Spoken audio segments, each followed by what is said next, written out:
শুভ সকাল সবাইকে, শান্তিময় একটি সকাল। হাঁটতে তার বেরোই নাই, আমরা বাইক নিয়ে বেরোছি, চাইছিলাম হাঁটতে, মানে এত পরিমাণের মুড অফ, বাট মনে হচ্ছে আমাদের ঈশ্বরটি সৌন্দর্য।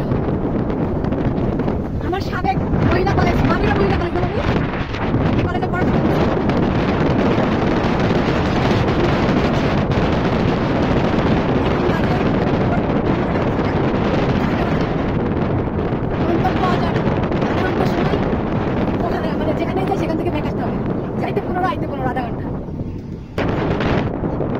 বর্তমানে আমরা আলহাজ আছি।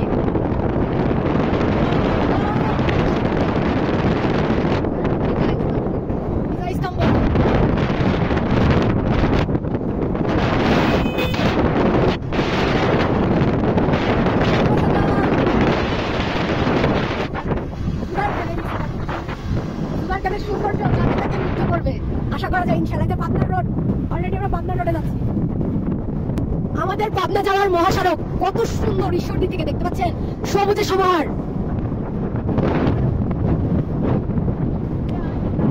জোরে গাও, জোরে গাও। Oh my God! মনের যত খায়েশ ছিল সব দূর হয়ে গেল। এত অদ্ভুত এক ভালো লাগা কাজ করতেছে। কি সুন্দর, তাই না? এই সকাল সকাল যদি এগুলো ঘুরতে পারতেন আমার মতো।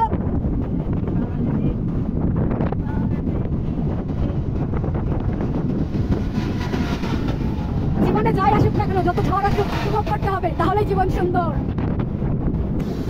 এখন আমরা দাসুরিয়া চলে আসছি, দাসুরিয়া গৌতমপুর, আর যাচ্ছি হলো রূপপুরের রাস্তা।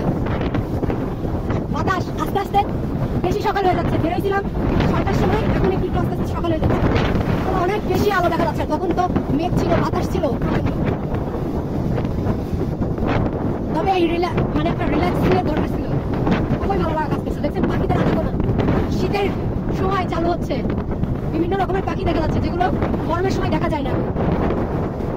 এটা খুবই ব্যস্ততম একটা রাস্তা, কারণ এই রাস্তাতেই আমাদের লালন শাহ সেতুর মূল রাস্তা, যে রাস্তা পার হয়ে কুষ্টিয়া, ঝিনাইদহ আরো বিভিন্ন জায়গায় ছড়াই ছিটে যাওয়া যায়। ঢাকা যাওয়ারও রাস্তা, এই রাস্তা ধরে ঢাকা যাওয়া যায়। মানুষের সৌন্দর্য কতটুকু মনে ধরতে পারে জানি না, তবে প্রকৃতির সৌন্দর্য আমি মুগ্ধ। প্রকৃতির সৌন্দর্য দেখুন, কত অপরূপ সুন্দর নিদর্শন। প্রকৃতির রূপ কখনো নষ্ট হয় না, মানুষের জৈব একবার নষ্ট হয়ে গেলে সে অহংকার সব বৃথা, বৃথা বৃথা, তার জীবনে বৃথা। প্রকৃতির কোনো অহংকার নেই। আমরা কিন্তু সবাই জানি ঈশ্বরদী পাবনা জেলার লেচুর জন্য বিখ্যাত, আমের জন্য বিখ্যাত।